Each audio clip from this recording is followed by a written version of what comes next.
안녕하십니까. 7조 장혜주입니다. 저희의 선정 도서는 괴짜경제학입니다. 1장부터 내용 소개와 함께 토익 결과를 말씀드리겠습니다. 1장의 제목은 교사와 스모 선수의 공통점입니다.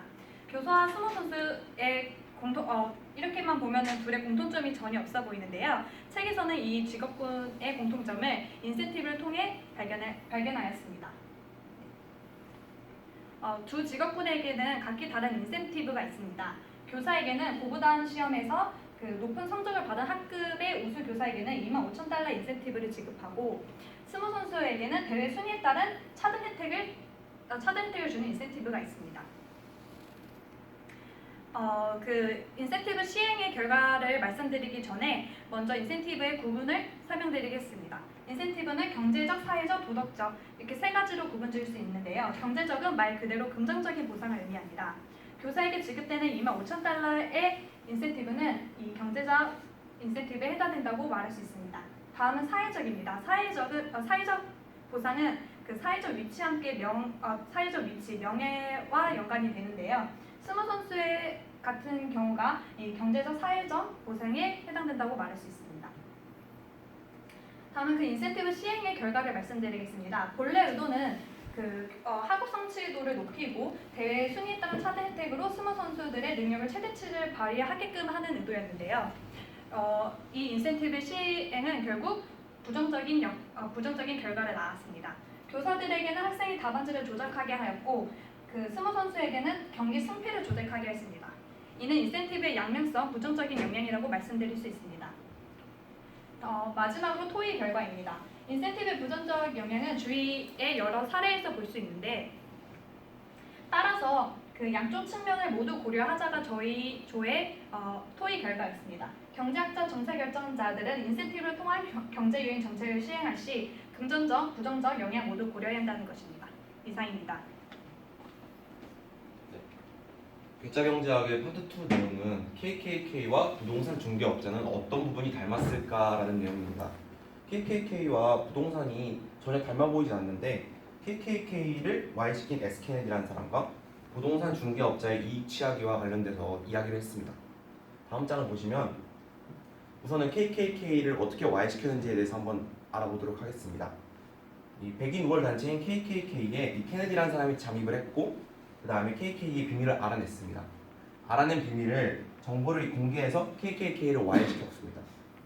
그리고 중개업자는 본인만 아는 정보를 다른 경쟁자나 아니면 아는 동료나 그다음에 고객에게 알려주지 않습니다. 이를 통해서 자신의 이익을 극대화시켰습니다. 과연 그렇다면 이 둘은 어떤 것이 닮았는지에 대해서 한번 생각을 해봤는데, 이것은 바로 정보의 중요성입니다. 정보가 각자 아는 정보를 이용해서 자신의 이득을 취하거나 자신의 목적을 달성했다는 것이 중요한 것입니다. 이를 통해서 정보가 얼마나 중요한지 알 수 있습니다. 다음 장 마지막 장을 보면은 정보를 아는 사람은 이득을 취하지만 정보가 없는 사람은 사회적 약자가 됩니다. 그렇다면 어떻게 해야 할까요? 저희가 생각을 해봤는데요. 이건 제 생각엔 정보의 망을 구축하는 것입니다. 중개업자가 정보를 숨기는 일이 없도록 여러 가지 이런 사회 시스템을 만들고 이런 식으로 정보에 그물을 쳐놓는 것입니다. 그리고 그 외에 예를 생각을 해봤는데요. 휴대폰 판매나 보험에 대해 생각을 해봤습니다. 휴대폰 판매 같은 경우도 저희는 아는 정보가 적기 때문에 이 휴대폰을 판매하는 사람들이 많이 이용을 하고, 그다음에 저희는 그걸 좀 피해를 보는 경우도 많고요.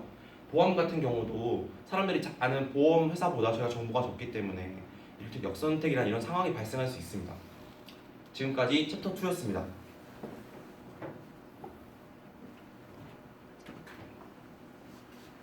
안녕하세요. 17학번 허준영입니다. 저는 마약 판매상은 왜 어머니와 사는 걸까에 대해서 읽게 되었습니다.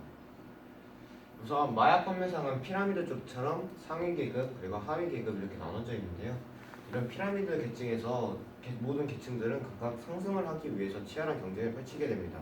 특히 하위 계층 같은 경우는 하루에 3.3달러를 벌기고 항상 목숨에 대한 위협이 있기 때문에 어머니와 같이 얹혀 사는 게 이 챕터의 내용의 요약이었습니다. 그 다음 상류층 전유물의 대중화입니다. 크랙코카인과 스타킹은 상류층의 전유물이었는데요. 크랙코카인은 성분의 변화로 하류층까지, 가격이 싸지기에 따라 하류층까지 사용할 수 있게 되었고, 스타킹은 소재가 비단에서 나일론으로 바뀌게 되어서 스타킹의 값이 싸지기 때문에 하류층도 이 스타킹을 사용할 수 있게 되었습니다. 저희가 여기서 주목해야 할 점은 이런 대중화가 있었는데 상류층으로 올라가기 위해서는 계속해서 치열한 경쟁을 벌였고 그리고 상위 계급으로 올라갈 수 있는 기회는 적고 올라가려는 사람은 많기 때문에 더욱더 이런 경쟁은 치열하게 되었고 대중화는 이런 상류층의 전유물을 하류층도 사용할 수 있게 되는 기회를 만들어줌으로써 이런 기회가 경쟁을 더욱더 치열하게 만들게 되었습니다.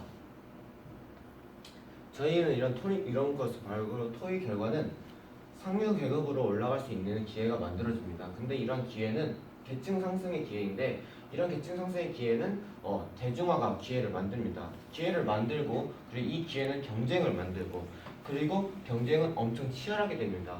이는 현대 사회에서도 계속해서 남아 있는 상황이고 그리고 이렇게 해서 저희는 이런 발표를 마치겠습니다. 감사합니다.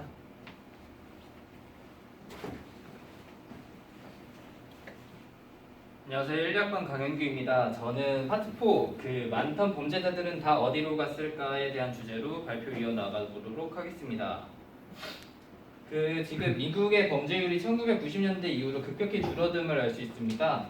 원인으로는 레빗이 완벽한 치안 유지와 같은 기존의 가설보다는 낙태의 합법화, 그러니까 주요 원인이라는 레빗의 주장입니다.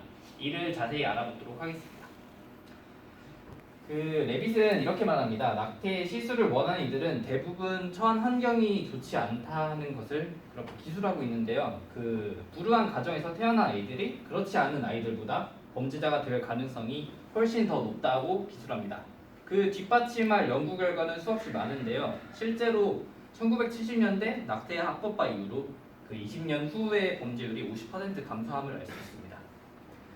두 번째 논거로는 혁신적 치안 정책 그리고 인구 고령화 등 기존의 가설이 영향을 끼쳤다는 주장은 과거와 현재를 비교할 때 인과관계가 확실하지 않다는 것을 알 수 있습니다. 저희가 이 파트 4의 토의 결과인데요. 저희는 레빗을 비관적으로 보았습니다. 레빗은 기존의 통념을 반박할 때 통계로 맞지 않음을 날카롭게 지적했어야 하는데 주장에 대해서는 그냥 두루뭉실하게 경향만 제시했을 뿐입니다. 두 번째로는 시계열 분석의 오류입니다. 1900년대부터 미국 전역에서 낙태가 불법화되었습니다. 그러니까 반대로 생각해봤을 때는 그의 주장대로라면 범죄율이 올랐어야 정상인데 다시 내려가는 추세로 전환되었습니다. 그래서 이 점이 맞지 않는 것 같습니다. 감사합니다.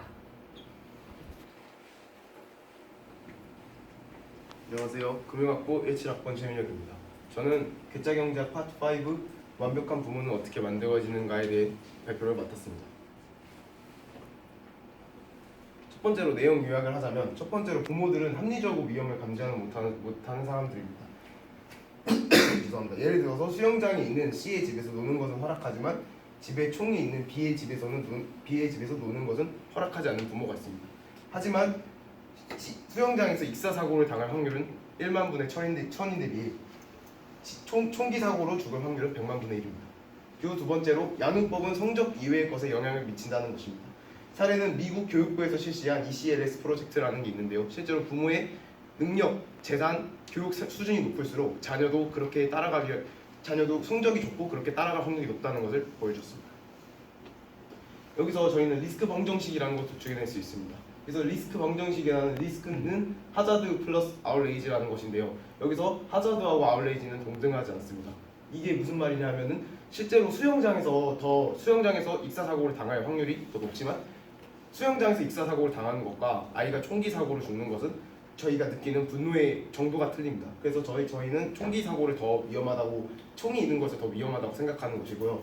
그리고 두 번째로는 부모가 자녀에게 무엇을 해주는지는 별로 중요하지 않다고 생각이 됩니다. 부모가 자녀에게 무엇을 해주는지보다 부모가 어떤 사람인지 어떤 계층의 사람인지가 더 중요하다는 것을 알 수 있었습니다. 저희는 이런 결과에 대해서 토의를 했는데요. 첫 번째로 이 챕터에서 제시한 수영장하고 총의 사례 판단 시 저희는 너무 명시적인 확률에만 집착한다고 생각했습니다. 때때로는 직관적 판단도 중요하다는 결론이 내렸고요. 그리고 두 번째로는 양육법이 성적 이해의 삶에 영향을 미친다는 것은 상당 부분 동의했지만 부모가 보여주는 행동이나 습관 등이 성적에도 영향을 미칠 수 있다고 생각했습니다. 감사합니다.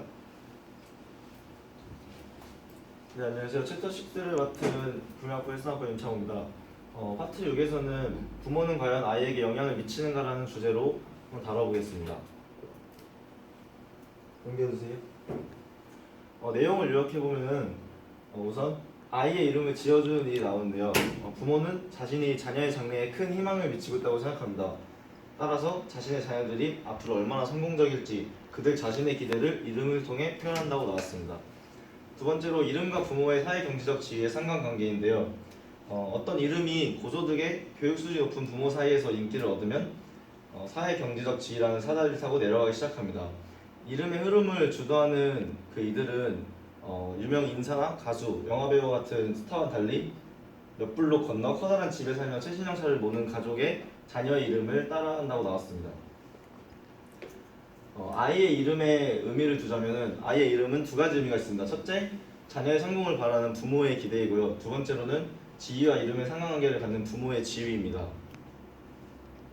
저희는 이 아이의 이름과 부모의 기대를 갖고 토의를 결과해 본 결과 부유층 자녀의 이름과 똑같이 자녀의 이름을 짓는 일은 자녀의 성공을 바란다면 있을 수 있는 일이라고 판단하였고 자녀의 이름과 장래의 성공적 여부와의 관계는 확실한 상관관계를 판단할 수 없고 자녀의 성공을 바라는 그저 부모 자신의 기대일 뿐이라고 토의 결과가 나왔습니다.